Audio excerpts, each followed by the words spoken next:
One of the biggest reasons why you are not more successful is you're just not consistently working hard enough at it. Most people don't fail enough. Most people are so afraid of a huge fail that they don't even try. Success is painful. It's a lot of work, a lot of stress, a lot of failure, a lot of rejection. But the thing that gets you through it is you love what you do.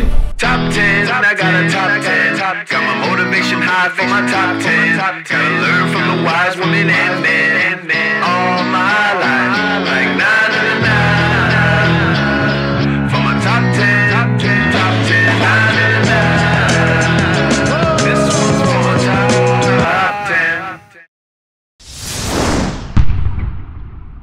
Need motivation? Watch the Top 10 with Believe Nation. Hey, it's Evan Carmichael, and this channel was created to help you overcome the #1 challenge that is holding you back, a lack of belief in yourself. You watch these videos because you know there's something more inside of you. You've got Michael Jordan level talent at something. So get ready to work hard, raise your environment, and take action. With Evan Carmichael and our take on his top 10 rules for success, volume 13. Enjoy. Okay, let's kick it off with rule number 1. Work hard. Hard work is your ticket in. It doesn't guarantee your success. There are tons of people who work hard and are living at the poverty line. But there is nobody who wins and doesn't work hard. Working hard is your ticket in. One of the biggest reasons why I've won on YouTube is because I've been making 3 videos a day for the past 5+ years. 3 videos a day for 5+ years. There have been 1 or 2 days where maybe I missed 1 video, not 3 videos, not an entire day off, maybe 1 video once or twice in 5 years. That's it. It's just been a testament to consistency. Every single day, videos have to go live on the channel. And I filmed through everything. I've filmed through having broken my neck, right, in 2 spots. I've filmed through having a concussion. I've filmed through being sick. I've filmed through completely losing my voice and then having to pull up pieces of paper with the notes written on it. I've filmed through everything. I think there's a lot of people who I look up to, who I think are way better than me, people who have way more talent than me, who are way more natural than I am at making videos and expressing themselves. And I've passed them because I just worked harder, because I just kept going, because I kept making the content. One of the biggest reasons why you are not more successful is you're just not consistently working hard enough at it. This game of entrepreneurship, whether you're trying to be a YouTuber or something totally different, it's, are you getting up every single day and doing the thing that you have to do? Because you're gonna get punched in the face. There's gonna be so many setbacks. Rule number 2, raise your environment. Your environment is keeping you where you are. Your environment has been perfectly designed to keep you exactly where you are right now. The people you listen to, the media that you consume, the habits that you do daily, all of them are designed to keep you exactly where you are. So if you want to raise your game, if you want to raise your life, you need to raise your environment. I've changed a lot over the course of having this YouTube channel. The people who've known me the best and the longest, especially in the past 2 to 3 years, have said, Evan, you've changed a lot. For the better, you've evolved, you're more confident, you have more poise, you're a better speaker, you're pushing the boundaries more, you've changed. What happened?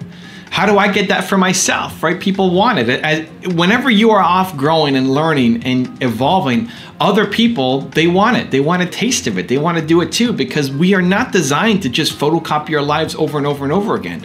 So how did I get it? I paid more attention to my environment. I paid more attention to my daily routines. I paid more attention to the people that I hang around with. It's important. So looking at my physical environment, right? Look at this office, look at the people behind me. This all means something to me. Looking at the new design that I've had here below. Putting things like my neck braces. It's down below, you can't really see it. But this inspires me. I walk into this every day. My YouTube videos, the channel, I create for myself. The people that I profile, I'm learning from. I feel like I have Gary Vee in my head. I have Oprah Winfrey in my ear. I've got Elon Musk telling me what to do, pushing me to try to get better. I hear these people talking about, you have to be courageous, you have to be bold, you have to believe in yourself more. And when I feel myself being nervous about something, boom, boom, boom, boom, boom, it's a push that I have to do it. And so I've designed my life, I've designed my environment to help push me to get to the next step. Rule number 3, take action. Most people don't fail enough. Most people are so afraid of a huge fail that they don't even try. You're afraid of taking a big bet. You're afraid of going into deep debt. And that fear prevents you from having the thing that matters the most right now in your business, momentum. You don't need to fail big, but you do need to start. Otherwise, you will never build the big business that you're capable of building. So I'm a big fan of going from idea to action. Idea to action, idea to action, idea to action. You get an idea, what do? You take action. Teach yourself, train yourself. As soon as you get that idea, don't judge it, don't think about it, don't plan and ponder and strategize, because your list of ideas is a mile long and it's not gonna get any shorter. You're a genius, you come up with great ideas. You're gonna keep coming up with ideas for the rest of your life. That list of ideas is not gonna shrink. So how do you start moving? You take action. I call it the 2% difference. Instead of planning to get to 100% for your idea, what's the 2% difference that you can just do something about right now? I think your ideas came to you for a reason. I think it's inspired. Why are you thinking about this thing? Don't judge the reason, just go off and do something. One small conversation, one small action. Start building momentum. That's the thing that's missing right now is momentum. You need more momentum. You're a genius. You have great ideas. You should be changing the world. What's missing is momentum, and I want you to find it. Rule number 4, love what you do. This is why it's so important that you love what you do. Success is painful. It's a lot of work, a lot of stress, a lot of failure, a lot of rejection. But the thing that gets you through it is you love what you do. You love the process. You love the work. You love the growth. If you don't love the work you do, you will give up because it will just become too painful to keep going. So at the Whole Foods this morning, when I went to go get my bulletproof coffee, I ran into a friend of mine, an entrepreneur friend of mine who I told about my tour in December before I left. And she was super excited, and I hadn't connected with her since I got back. I went on this 3-month, 90-day, 23-city tour across the US, and it was amazing happenstance to meet her at the Whole Foods this morning. And she said, "How's the tour? What was the best part of it?" And I said, "Breaking my neck." 2/3 of the way through, I broke my neck. I broke my neck in 2 spots. I compressed my spine. I had a concussion, had to get staples in my head, all of it. She said, "Breaking your neck, that's the best part of your tour? Well, that's a really positive outlook." Like, it's not just a positive outlook. It's the best. Like, it actually was the best part. Because it really got the test. Like, why? This sounds crazy, but this is it. This is the process. This is the mindset shift I want you guys to make. That you do difficult things. You love difficult things. You don't want it to be easy. Easy means you're inside your comfort zone. Easy means you're not pushing up against any barriers. You don't want to be easy. Stop getting these easy, small, tiny wins that you can snack on. You do difficult things. You love taking on amazing, huge things. That's who you are. That's what you do. And this was a chance for me to grow and help cement that for myself. Also, if you want to have more confidence, check out my 254 series. It's free. The link to join is in the description below.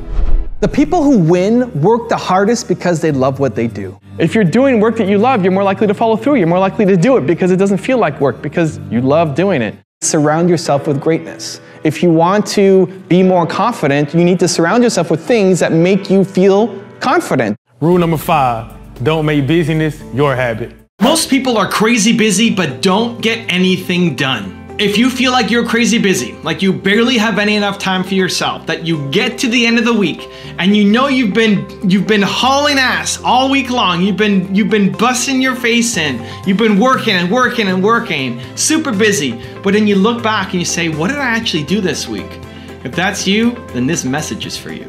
You're busy, but you're not focused. And shifting your life begins with shifting your priorities. So I used to pride myself on responding to email ASAP, quickly. Like, you send me an email, 30 seconds to 60 seconds later, you would get my response. I prided myself on, like, that's good service. That's what you should do as an entrepreneur, right? Like, people communicating with you, you want to send it back to them quickly. I hated having to wait and wait and wait on people, so I didn't want to be that for others. So I had all my notifications turned on, and as soon as an email came in, ding, came in, boom, response, go. What made it worse was people would then get my response. They tended to be on the computer at the same time. And then they write back right away and say, wow, you're really quick. Like, thank you so much. And that fed the identity, that fed the ego. And I am very fast, exactly, right? There's proof that this thing works. The problem was, I wasn't getting anything important done. I was working on something and then the notification came in and I stopped what I was working on to go answer this email, feel great about myself, that little hit, and then come back to my project. Like, what was I working on? And it takes time to start getting back into the flow of working on that thing, and then another email comes in. And so I ended up being busy. I was working all day long, right? Like lunch at the desk, breakfast at the desk, dinner at the desk, all day long, right? Washroom back to the desk. There was no breaks. All day long, straight through. But then I get to the end of the day, end of the week, like, what did I do this week? I don't know. But I answered a lot of emails because I didn't have focus. I didn't have priorities. And when I realized that, after that happened enough times, I realized, wow, I'm never gonna get close to my goals. Like just doing this, all I'm doing is reacting to other people's goals. When somebody shoots me an email, that's what they want. They're demanding my time. And I'm giving it to them freely because I have no defense around my time, because I have no respect around my time. I'm just letting it bleed out. There's no time for me to work on what I want, and so I'm not gonna make any progress on the things that I want. If you wanna make progress on the things that you want, you have to carve out time for the things that you want. That's how it works. And you gotta put gates and blockades and barriers around it and say, this is my focus time and nobody's allowed in. Now, worst case emergencies, family, awesome, but there aren't that many actual emergencies. You have to be willing to let the small balls drop to go for the big goals in your life. You have to pick. You can't do both really well. You have to pick. What do you want to be great at? Do you want to be great at getting every little small thing done and then never do the big thing? Or do you want to be great at getting the big things done and risk losing some of the small things? Because by chasing down the big things, you're going to lose some small things. It's just going to happen. Rule number 6, have a mission. This is why I hate 5 to 10 year goals. You are not gonna be the same person 5 years from today as you are right now, let alone 10 years from today. You won't be the same person. Think of the person who you were 5 years ago. Go back 5 years from today, 5 years, subtract 5 years from today's date, go back to that person. Could that person accurately predict what a happy, successful, joyous, impactful life is for who you are right now? Could that person 5 years ago accurately predict what you today are capable of? Heck no. Heck no. Not if you've been growing, not if you've been learning, not if you've been experiencing life. You're capable of so much more today than you ever thought was possible 5 years ago. And so what makes you think that the person who you are right now can accurately predict what you're gonna love doing, what you're gonna be great at, your goals, your plans for the next 5 to 10 years? It's not possible. You're thinking small. Here's the thing, I think you could have a 5-year plan or a 10-year plan and hit it. It's just small compared to what you are actually capable of doing. Because you put the blinders on, you stay down this one course, but the best course for you is actually gonna swing out here. But you are so stubborn and so focused. Focus can be a great thing, but it can also lead you to play small for life. Instead of having 5 or 10 year goals, I want you to replace them with a mission. Rule number 7, focus. The problem is not that you're not a genius. The problem is not that you don't have great ideas. The problem is that you are not focused. You haven't said that this is the thing. This is what I have to accomplish today. This is the mission that I am on and nothing is going to stop me. If you don't learn to focus on what's important to you, you'll never do important things and live your life reacting to what's important to other people instead. So I recently started a new business with one of my Thought Leadership Academy students, Jeremy. He came to my event last year. I was thinking about him on my tour this year and said, I want to start a business with Jeremy around YouTube consulting. I get asked a lot, hey Evan, can you check out my channel? Hey Evan, can I work with you? Hey Evan, can I hire you for XYZ, looking at my channel, giving me ideas, mentoring, guiding me, and it's just not the business that I want to be in, but it is a business. And so I thought, Jeremy's gonna come on board, he's gonna do it. Now, when I recruited him and called him, he was not a YouTube expert. And I gave him the homework and said, listen, if you want to do this business together, it's got to be important to you. I'm halfway through my trip on my tour. I'm coming back in a month and a half. Here's what I need you to know by the end of the month and a half. And I gave him resources, I gave him videos, I gave him insights and analytics and said, you need to know all of this. Know all of this. And then when I come back, if you're ready, we'll start the business. And he did. He focused. He made it his priority. He knew nothing about this, and all of a sudden he became an expert by every day, all day long, grinding to learn.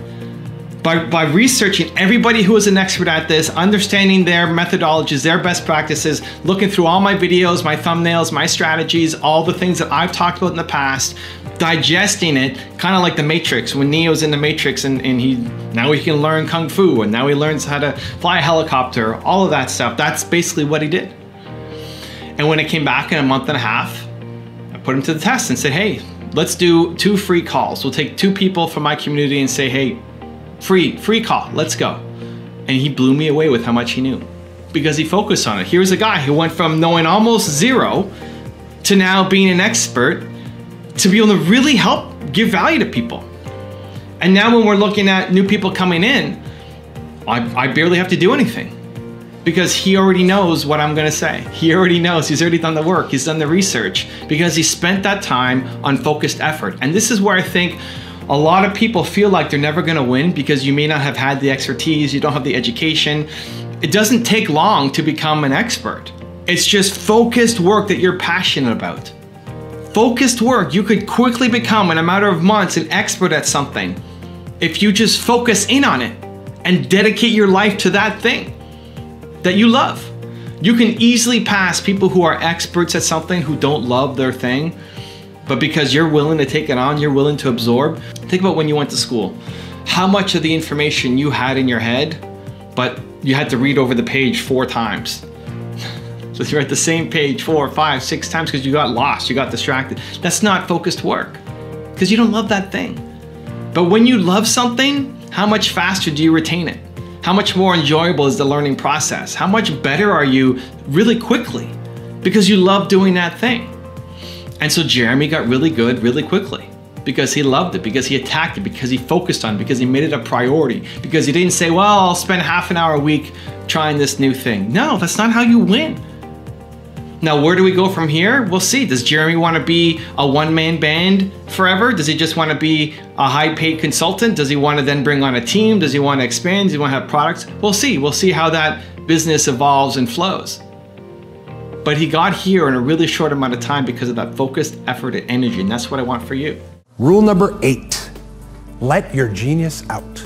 You have 2 choices in life. Choice number 1. Chase your dreams and risk upsetting some people who don't get it. Or choice number 2, play small for life and never do what you're capable of because you're afraid of what some people will say about you. Most people play small and live a life of regret. I want to put pressure on you today to step into your fear and step into your potential. So yesterday I shot a 10-part series with Neil Pasricha. He is an author who's sold over 1 million books. And I did a 10-part series. I said, Neil, I have a series on how to make $1 million in different industries. I want to do a 10-part series with you on how to sell 1 million books. You've done it. Most people have never come even close. I want to pick your brain, dissect it, understand what makes people successful and how to sell 1 million books. And he said yesterday on camera that his default reaction was, who am I to do this? I mean, I just got lucky. Yeah, I don't know how I did it. And he was afraid to come on and actually share some of his tips because most people don't ask him this question. So I've never been asked this question before. I don't know how to respond. I'm afraid of coming on camera on a YouTube channel with you, a friend of mine, and looking dumb and having nothing to say. And because that was part of the reason, he had to go off and do it. And so he came up with a list of 10 things. He came up with his ideas. He said, no, I work hard. Neil's one of the hardest working authors of all time. Neil is constantly working, constantly grinding, constantly finding new opportunities to write books and promote his books. He got there not out of just luck. He got there because he worked really hard at it. And I pulled out those lessons from him. And that's the mindset that I want people to take. That's what I want you to take. That you're not in your situation because you're lucky. You're good. You could be better. You could still grow more. But you're a genius. You're talented, you're amazing, and you need to let that shine, you need to let that out. And some people may watch you, they may watch your videos, they may read your books, they may see what you produce and say, this person is so full of themselves, this person doesn't get it. Like, you're not gonna appeal to everybody. Even me, even my message, I'm not a controversial guy, right? My message is believe. How do you hate on believe? People do. Right? I'm not coming out with my channel and saying this person sucks and talking politics and all these things that you know are going to trigger people. Right? That's not who I am. I want to spread belief. And yet, even though I think we've got one of the best communities online in the YouTube community, people are often toxic on different channels, but shout out Believe Nation, fist bump, love you guys. It's positivity, and yet we still have people who are negative. They don't get it. They want to spread negativity in my community. And so what do? Should the answer be, well, I'm not going to post content because I'm worried about what this person is going to say? Should I not post content because I'm not happy with the end result? I mean, it was 350 videos I made public before I wasn't completely embarrassed by my content. Embarrassed, like I couldn't watch it back. I was so embarrassed, like, oh, it's so bad, it's so bad, it's so bad. Post. Next, move on to the next one. And with practice and repetition, you get better. I've done 6,000 something videos, so it took me a long time to get there. You might be able to get there a lot faster, but it's very rare that you start off and the first thing you do pops. And even if it does, don't expect everybody to love it. You're gonna get people who will not like what you do. Rule number 9, just try your hardest. You need to tie your self-respect to your efforts, not your results. Where you get your self-love from, your self-respect, your self-confidence should not come from winning. It comes from trying. Because if you tie your self-respect to winning, you'll only do things that you know you're gonna win at, and therefore you play small for life. So I'm training a guy on my team who I've promoted, and I'm putting him in a position that is way beyond his skill set, way beyond what he thought he'd be doing, and it's a big push outside his comfort zone. Here was a guy who was doing a bunch of admin tasks for me, and now he's in charge of all of my YouTube analytics. I want him to be my data guy. I want him to go through the thousands of videos that I have on my channel and make recommendations to say, this intro is too long, this intro is too short, this thumbnail sucks. You know, when you talk, Evan, things blow up or things suck. When you wear black, people love it. Anything. Go through all the data, go through all the analytics, and tell me where we need to make improvements. So I was on a call with him yesterday, and I had to have a serious talk with him because he's looking for data that supports his hypothesis. Because he suggested on my channel, my main channel, that we go back to my original intros where I say one sentence here, and one sentence here, and then he's Robert F. Smith, and here's my take on his top 10 rules of success, right? That's what we did way back, like in the very first original series of the top 10s, and we've evolved. So he suggested take out the song, take out the intro, take out a whole bunch of stuff and just do those 3 things. And let's see if it works. So that's what I did. Like, great, good idea. The data supported it, backed it up. Let's go and try. We haven't tried it, we won't know. So we tried it. The first video came up was the Robert F. Smith top 10 rules for success on that new template. And I'm looking at the data and it sucked. You know, my goal is to get 70% audience retention at 1 minute. That's my goal across my channels, 70% audience retention at 1 minute. That means 30% of people max have left at the 1 minute mark. That's an insanely high goal to reach. Almost nobody hits that, especially consistently. You might think, oh, 70%, it's easy. It's insanely difficult in the YouTube world.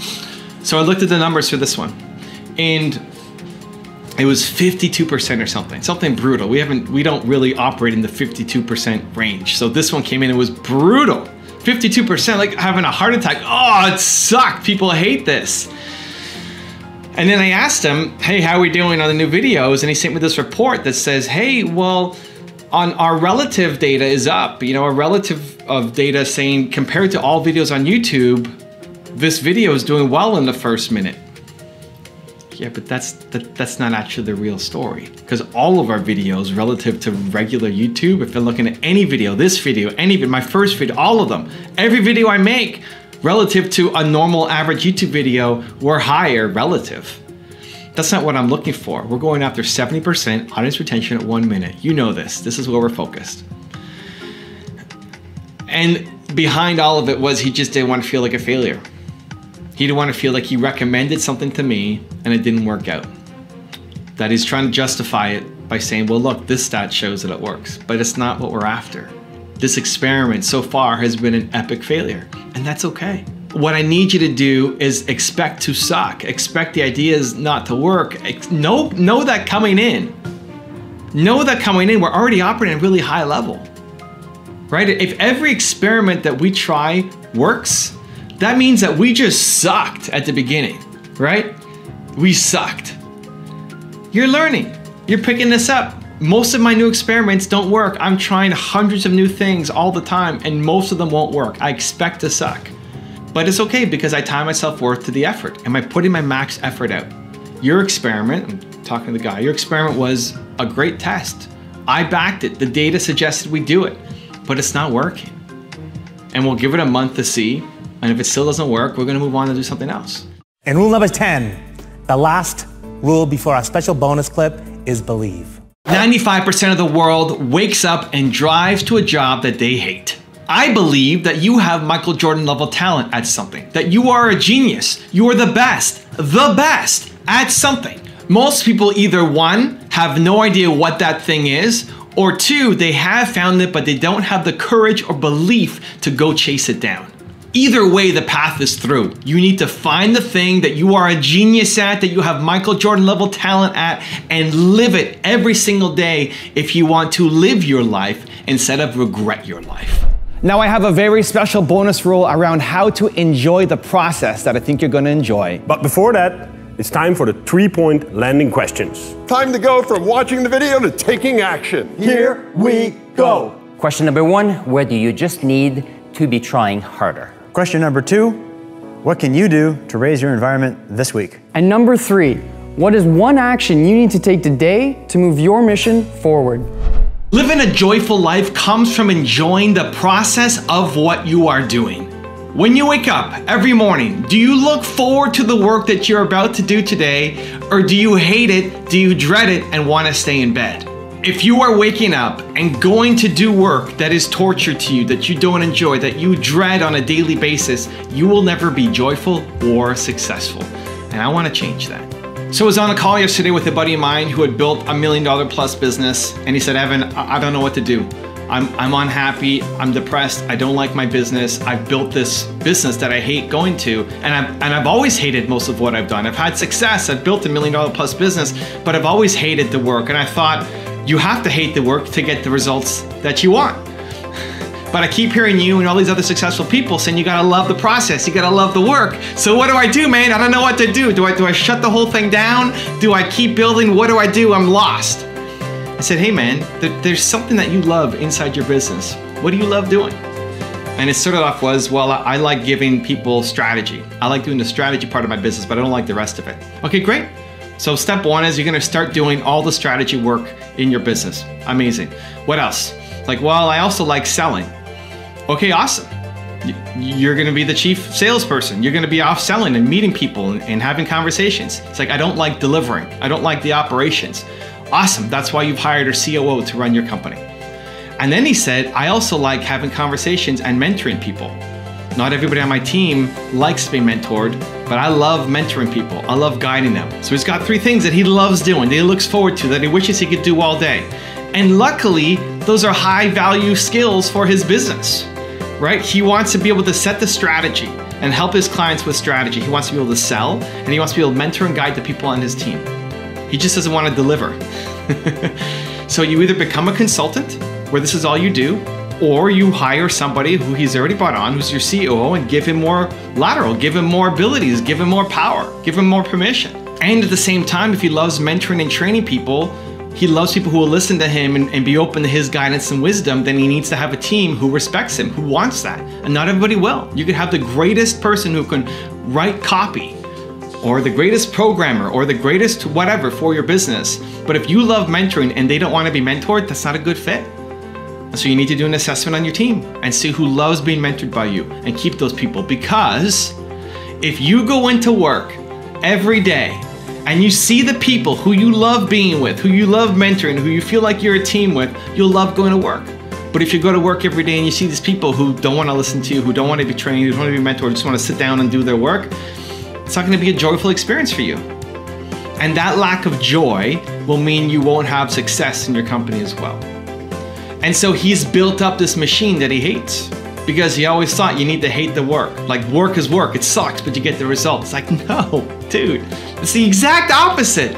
You've had success, you built $1 million plus business because you're talented, but it should have been a $10 million plus business by now.